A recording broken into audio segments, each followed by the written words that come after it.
इन 1840s British conquer करती है पंजाब को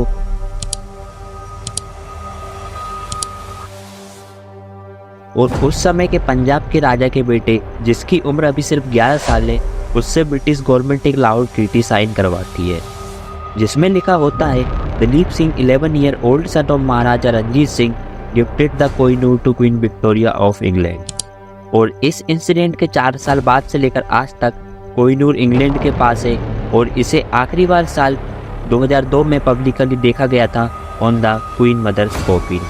वर्ल्ड की सबसे महंगी डायमंड कोहिनूर एक्चुअली में कहाँ पाया गया ये किसी को नहीं पता, पर इसको लेकर भी कई मिथ्स है। जैसे किसी का मानना है कि कोहिनूर एक फॉरेस्ट में मिला था, कुछ लोगों का कहना है कि ईयर 1306 में एक संस्कृत टेक्स्ट में समंतिका मनी वर्ड को मेंशन किया गया था और इस वर्ड का एक्चुअली मीनिंग कोहिनूर था। इसमें एक मिथ ईस्ट इंडिया कंपनी के सिविल सर्वेंट थियो मेटकॉप की भी है, जिन्हें लॉर्ड डलहौजी द्वारा कोहिनूर के रिकॉर्ड को रखने का चार्ज दिया गया था। थियो मेटकॉप अपनी रिपोर्ट में मेंशन करते हैं कि Kohinoor was the extracted during the life time of Krishna, और जिसे बहुत से लोग डिनाई करते हैं। और ज़्यादातर लोगों का मानना है कि कोहिनूर का ओरिजिन आंध्र प्रदेश के गोलकुंडा डिस्ट्रिक्ट के कोल्लूर माइन से हुई थी, और ये काफ़ी हद तक सही भी है, क्योंकि गोलकुंडा ही पूरी ग्लोब की वो फर्स्ट प्लेस थी जहां डायमंड पाए जाते थे until the discovery of diamond mines in Brazil 1725। Kohinoor एक ऐसा हीरा जो भी इस डायमंड का मालिक बनेगा वो आधी दुनिया का मालिक बनेगा, लेकिन उसकी आने वाली लाइफ बहुत खराबों से भरी होगी, और इसे ही कहते हैं कर्ज ऑफ कोहिनूर। कहा जाता है कि कोहिनूर को सिर्फ वुमेन या फिर कोई गॉड ही अपने पास रख सकते थे, क्योंकि यही एक तरीका था कोहिनूर के कर्ज से बचने का। और इसी के साथ कहानी शुरू होती है द जर्नी ऑफ कोहिनूर की। अर्ली 30th सेंचुरी में अलाउद्दीन खिलजी कोहिनूर को अपने कब्जे में कर लेता है ड्यूरिंग द रेड इन वारंगल। ये फर्स्ट टाइम था जब कोहिनूर को किसी राजा द्वारा अपने अधीन किया जा रहा था। कोहिनूर को खिलजी एक हिंदू टेम्पल से छीन लेता है, जहां इसे देवता की एक आंख की तरह शो किया जाता था, और इस तरह कोहिनूर दिल्ली सल्तनत की कई जनरेशन किंग्स तक पास ऑन होती रहती है। बहुत लंबे समय बाद साल 1526 में बाबर इब्राहिम लोदी को हराकर कोहिनूर का मालिक बन जाता है। बाबर कोहिनूर का मेंशन अपनी बुक बाबरनामा में करता है। यह पहली बार था जब ऑफिशियली कोहिनूर का जिक्र किसी बुक में किया जा रहा था। बाद में इसे शाहजहाँ के पीकॉक थ्रोन में जगह दी जाती है, तब इसे ईयर 1628 में शाहजहाँ द्वारा सेकंड टाइम मेंशन किया जाता है। कहा जाता है कि शाहजहाँ का पीकॉक थ्रोन 4 टाइम कॉस्टली था देन ताजमहल, और इसको बनने में लगभग 7 साल का समय लगा था। पर इंटरेस्टिंगली अभी तक इस डायमंड का नाम कोहिनूर नहीं पड़ा था। Century later under the Mughal Delhi बहुत तेजी से one of the richest city बन जाती है पूरे वर्ल्ड की। फिर ईयर 1739 में नादिर शाह दिल्ली की वेल्थ को देखकर उसकी तरफ अट्रैक्ट होता है, और 15th मुगल एम्परर औरंगजेब के ग्रेट ग्रैंडसन मोहम्मद शाह को हराकर भारी अमाउंट में खजाना लूटता है। और खजाना इतना ज़्यादा था कि खजाने को ले जाने के लिए 12,000 घोड़े, 4,000 ऊँट और 700 हाथी की जरूरत पड़ी थी, और इस खजाने में कोहिनूर भी शामिल था।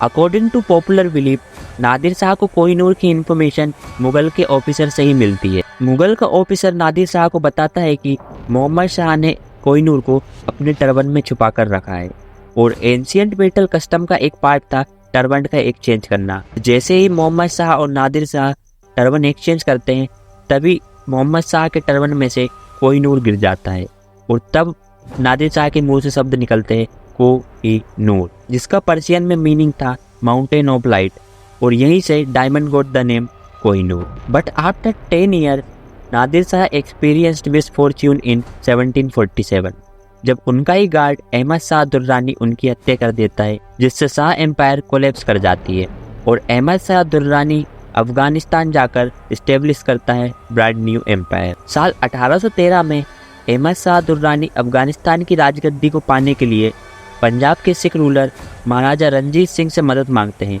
और इस पर रंजीत सिंह भी राजी हो जाते हैं with the demand of Kohinoor. इस पर दुर्रानी डायनेस्टी मान जाती है, और एक बार फिर कोहिनूर इंडिया में वापस आ जाती है, और इसी बहादुरी के कारण महाराजा रंजीत सिंह को शेर ए पंजाब प्रेस्टिजियस एंड पावर का सिंबल माना जाता है।